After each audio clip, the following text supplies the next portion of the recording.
PCC में Ajay Maken feedback meeting ले रही हैं। लंच ब्रेक के बाद झुंझुनू की फीडबैक बैठक शुरू हो गई है। विधायक रीटा चौधरी, राजकुमार शर्मा इस बैठक में मौजूद हैं। बड़ी और अहम खबर आपको बता दें, राजेंद्र गुढ़ा, जेपी चंदेलिया भी इस बैठक में मौजूद हैं।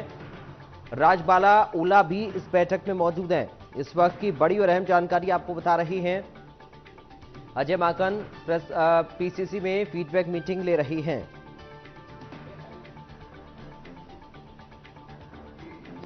ऐतिहासिक जिला है और पॉलिटिकल रूप से भी काफी इम्पोर्टेंस अपनी रखता है। 11 विधानसभाएं हैं जिसमें 9 विधायक आज सरकार के साथ हैं। आदरणीय भंवर जितेंद्र सिंह जी के नेतृत्व में उनके मार्गदर्शन में काम चल रहा है और आज सब लोगों ने बैठ के यही तय किया है कि संगठन की गतिविधियां बढ़ाई जाए। राजस्थान सरकार जो इतना अच्छा काम कर रही है, गरीबों के हित के जो निर्णय ले रही है, आज इंदिरा रसोई जैसी स्कीम अभी शुरू हुई है। कोरोना के समय में देश के अंदर सबसे बेहतर काम करके गहलोत साहब ने दिखाया है। इन सारी चीजों को आम जनता तक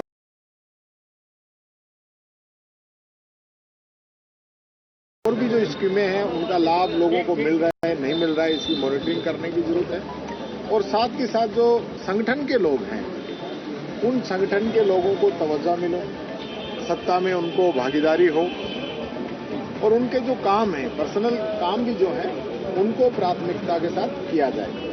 साथ के साथ सभी जो प्रभारी मंत्री हैं वो अपने अपने जिलों में जाके वहां पे कार्यकर्ताओं की सुने, उनकी जो भी उम्मीदें हैं, जो उनकी समस्याएं हैं, उनका समाधान करें।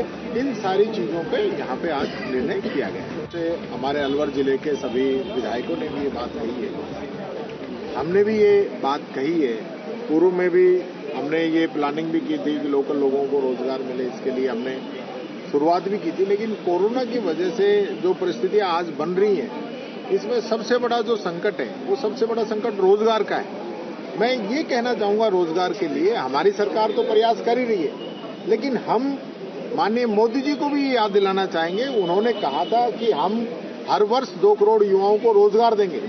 आज राहुल गांधी जी ने कैंपेन भी चलाया है, कल उन्होंने अपनी बात भी रखी है। मैं उसी मुद्दे पे कहना चाहूंगा, जब मोदी जी ने ये कहा था कि हम 2 करोड़ युवाओं को रोजगार देंगे, अब लग ऐसा रहा है कि उन्होंने ये कहा हो कि हम 2 करोड़ युवाओं का रोजगार हर साल छीनेंगे, क्योंकि पिछले 6 वर्षों में 12 करोड़ युवाओं को रोजगार छीन चुका है।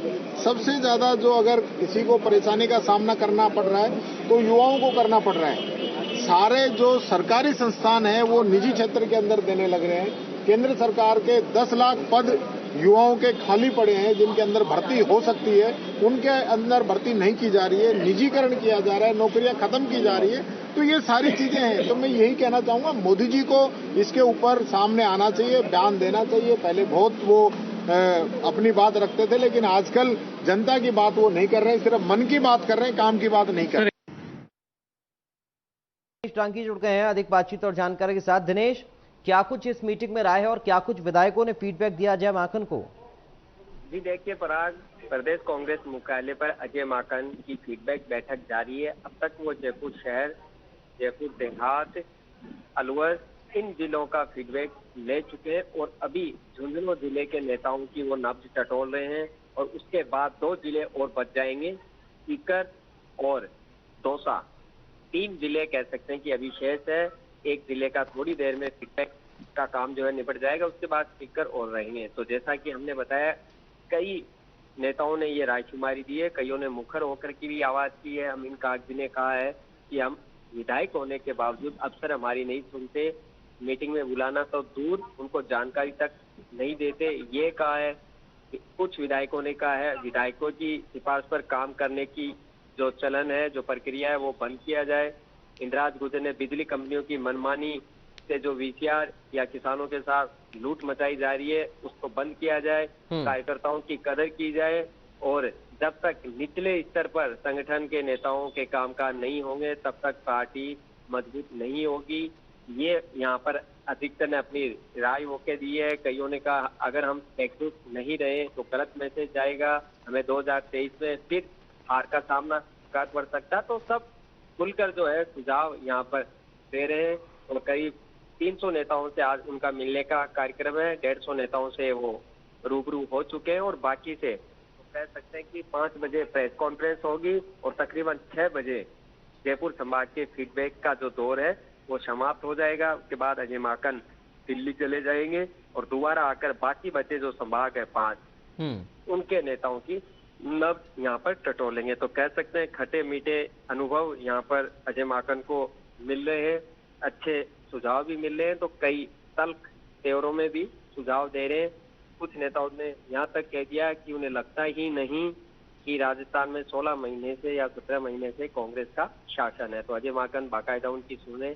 एक तबादलों का प्रकरण सबसे ज्यादा आया है तो उन्होंने कहा कि हम ट्रांसफर पॉलिसी बना रहे हैं। रात को मेरी मुख्यमंत्री अशोक गहलोत से बातचीत हुई है और एक अच्छी बात है कि प्रभारी लगातार ग्राउंड पर जाके फीडबैक जुटा रहे हैं ताकि उनको जल्द से जल्द राजस्थान के सियासी, भौगोलिक, सामाजिक, जातिगत तमाम समीकरण समझने में आसानी रहेगी। फिर वो किसी के मोहताज नहीं रहेंगे। और एक अच्छी बात है, रायशुमारी के बाद बाकायदा वो मुखिया है अशोक गहलोत, उनसे डिस्कशन करते हैं क्योंकि इम्प्लीमेंट तभी होगा जब सुझाव सुनेंगे और उन पर असर होगा, वरना आप मजाक का पात्र बन सकते हैं। तो ये अच्छी बात है कि प्रभारी एक नया विजन लेकर यहाँ पर चल रहे हैं। अन्य प्रभारियों की तरह ये नहीं है कि टाइम पास करके वो चले जा रहे हैं। बिल्कुल बहुत बिल्कुल। और कुल मिलाकर दिनेश हम ये कहें, चले बहुत शुक्रिया दिनेश, हमारे साथ जुड़े, तमाम बातचीत और जानकारी दिनेश ने हम तक पहुंचाई है।